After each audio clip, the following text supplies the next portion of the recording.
Look up and you'll see global superpowers rushing to militarize the stars.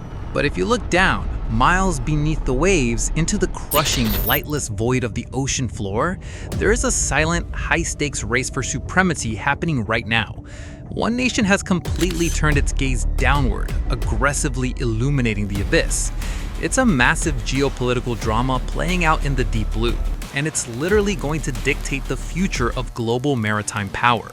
So it begs the question, who truly controls the ocean floor? For this explainer, our mission and next steps are straightforward.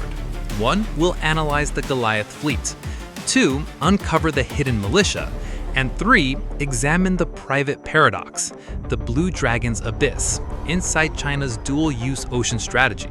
To really wrap our heads around the scale of this ambition, we have to look at the sheer machinery driving it. Since 2012, China's national marine research fleet has absolutely exploded. Backed by just massive state funding, they now command over 60 active blue water vessels. To put that staggering number into perspective, while a lot of other global powers are scaling back their oceanic research due to budget cuts, this Goliath fleet is out there logging hundreds of thousands of hours. They're operating everywhere, from the freezing Arctic ice down to the Atacama Trench, serving as the relentless front lines of Beijing's push to master the ocean battle space. Just look at this headline for a moment from South China Morning Post. This is the news behind today's video. Why is no one chartering China's first privately owned research vessel? A month after launch, the fishermen who sunk 150 million yuan into the project have yet to secure their first client. With that said, let's go straight to the intro.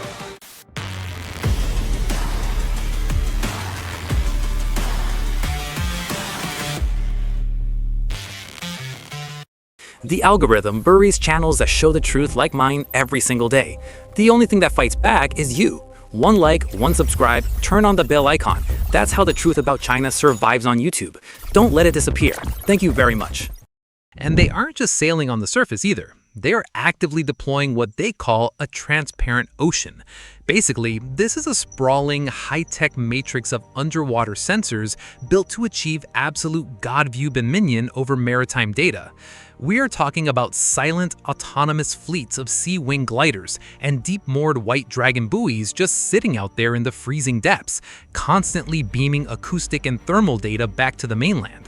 They're systematically turning the opaque, mysterious ocean into a highly monitored glass tank, mapping temperature, salinity, and topography in real time. Data from the China Maritime Studies Institute shows this armada is driven by distinct institutional monoliths that basically divide and conquer the deep. The Ministry of Natural Resources maps the seabed and hunts for resources using the formidable Xiang-Yang-Heng series. Meanwhile, the Chinese Academy of Sciences is probing the complexities of deep-sea acoustics, and the Polar Research Institute commands cutting-edge icebreakers like the Sui Long 2 for Arctic expeditions.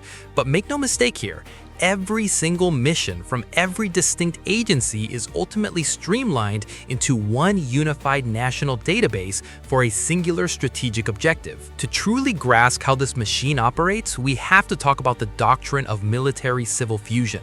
This is a deliberate structural erasure of the barrier between civilian marine science and homeland security. Under this framework, the exact same scientists mapping the seafloor for, say, academic geological research are simultaneously gathering the precise environmental and topological intelligence that a nuclear submarine desperately needs to navigate undetected. The civilian and the military are fundamentally intertwined, meaning every scientific voyage doubles as a strategic reconnaissance mission. This fusion relies heavily on a highly classified, incredibly advanced layer of personnel known as the new quality militia. Now, when most of us hear maritime militia, we probably picture traditional fishermen out on wooden trawlers guarding coastal waters, right? Well, scratch that.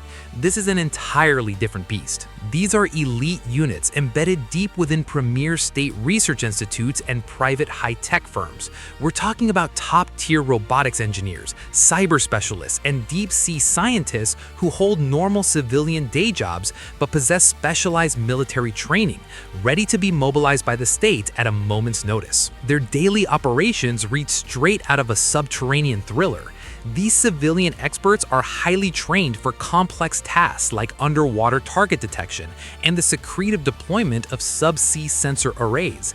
They meticulously map acoustic propagation paths, meaning they study exactly how sound travels through different layers of the ocean, all to optimize the PLA Navy's sonar systems. They model the ocean's internal waves to predict precisely where a foreign sub might be hiding, effectively illuminating the undersea battle space for massive military advantage. But conscripting the private sector into this shadowy world isn't exactly seamless. Internal documents from private autonomous vessel companies like Zuha Yunzhao Tech reveal some intense friction behind the scenes. They specifically note lots of concerns regarding operational interference and safety risks. Private tech executives and engineers are understandably anxious about trying to balance their lucrative, normal commercial operations with the heavy, often incredibly dangerous demands of mandatory military tasking. It's a really delicate high-wire act between commercial interests and state security. The private paradox.